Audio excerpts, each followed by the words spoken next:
वालेकुम जी, once again एक नई वीडियो के साथ आपके सामने हाजिर हूँ। मोहम्मद फ़ारूक। गम की खबर है, हमारे बहुत बड़े यूट्यूबर हैं यासिर शामी और बहुत मशहूर हैं पाकिस्तान में भी और पाकिस्तान से बाहर भी। उनकी वालदा का इंतकाल हो गया है और तदफीन के दौरान यासिर शामी का रो रो के बुरा हाल हो चुका था।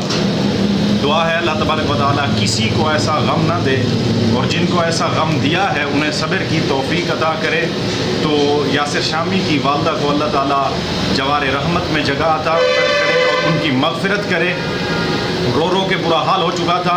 वो पिछले कुछ दिनों से बीमार थीं और उनकी खिदमत भी करते रहे। यासिर शामी बहुत ज़्यादा खिदमत अपनी माँ की और माँ की दुआ ने भी उनको कहीं तक पहुँचा दिया और आगे भी माँ की दुआएं उनके साथ ही रहेंगी।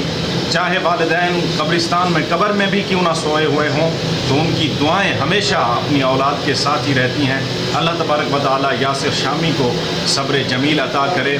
मैं कब्र अंधेरी में घबराऊंगा जब तन्हा, मैं कब्र अंधेरी में घबराऊंगा जब तन्हा, इमदाद मेरी करने आ जाना रसूल अल्लाह। मैं कब्र अंधेरी में घबराऊंगा जब तन्हा, इमदाद मेरी करने आ जाना रसूल अल्लाह।